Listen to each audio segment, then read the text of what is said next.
দুই অঙ্ক বিশিষ্ট যে সকল সংখ্যা ৩ দ্বারা বিভাজ্য তাদের যোগফল নির্ণয় করুন। তো ৩ দ্বারা বিভাজ্য সংখ্যাগুলো হলো ৩, ৬, ৯, ১২, ১৫, ১৮ এগুলো।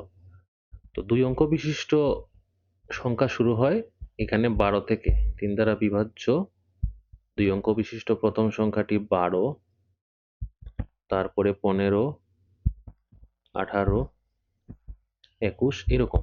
এরকম দুই অঙ্ক বিশিষ্ট সবচেয়ে বড় যে সংখ্যাটি পাওয়া যাবে ৯৯, যেটি ৩ দ্বারা বিভাজ্য। তো এই সংখ্যাগুলোর যোগফল, তো যোগফল হবে কত?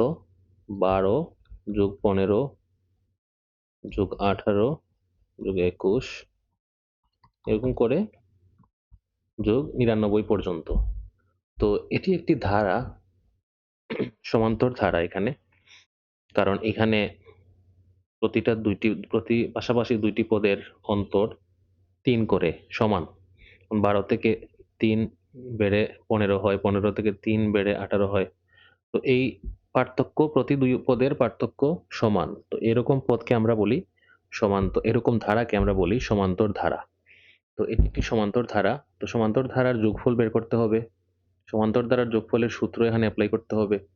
তো আমরা এখানে লিখতে পারি এটি একটি সমান্তর ধারা। এটি একটি সমান্তর ধারা। এখানে যার প্রথম পদ কত? ১২, প্রথম পদ ১২, এখানে শেষ পদ আমরা লিখতেছি, শেষ পদ হচ্ছে ৯৯। এখানে সাধারণ অন্তর বলা হয়, যেটা পাশাপাশি ২ টা পদের পার্থক্য। সাধারণ অন্তরকে আমরা ডি দিয়ে প্রকাশ করি। তো সেখানে সাধারণ অন্তর হবে কত? ১৫ দ্বিতীয় পদ বিয়োগ প্রথম পদ। এখানে হচ্ছে কত? ৩। তো এখন আমার এখানে যোগফল বের করব, সামেশন বা সমষ্টি বের করব। তো সমষ্টির সূত্র আছে। সমষ্টির সূত্রগুলো হচ্ছে এরকম। সমষ্টি, সমান্তর দ্বারা সমষ্টির সূত্র হচ্ছে n/2 into twice a plus n-1 into d। এটি হচ্ছে সূত্র। এখানে n হচ্ছে পদ সংখ্যা। এখানে পদ কতটি আছে সেটা। আরেকটা ফর্মুলা আছে এখানে। ফর্মুলাটা হচ্ছে n/2 into a plus p। এখানে a হচ্ছে প্রথম পদ, p হচ্ছে শেষ পদ। এখানে p দেওয়া আছে। তো এখানে আমাদের ২ টা ফর্মুলাতে আমাদের n লাগবে, পদ সংখ্যা। পদ সংখ্যা লাগবে। তো n এর একটা ফর্মুলা আছে পদ সংখ্যা। এটা হচ্ছে, এখানে আমি পদ সংখ্যার ফর্মুলাটা লিখে দিচ্ছি। এটা হচ্ছে, আমি হচ্ছে এটাকে শেষ পদ বিয়োগ প্রথম পদ ভাগ, এটাকে ভাগ করব সাধারণ অন্তর দিয়ে, যোগ ১। তো এটা তো শেষ পদ, এখানে এটাকে আমরা যদি এভাবে লিখি, শেষ পদ বিয়োগ প্রথম পদ, এখানে প্রথম পদ a ডিভাইডেড বাই সাধারণ অন্তর যোগ ১। তো এখানে কত হবে?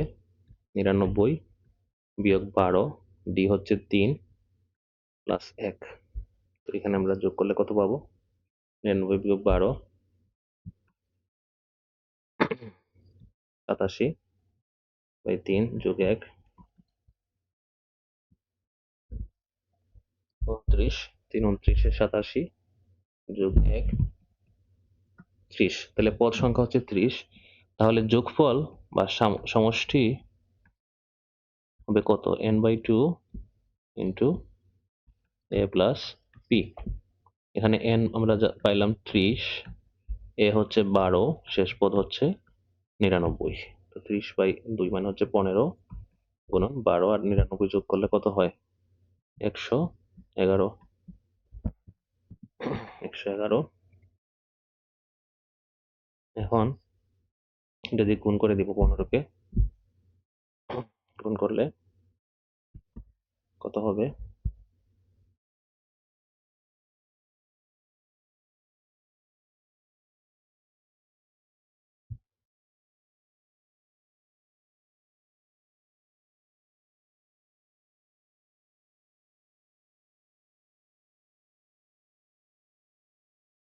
1665।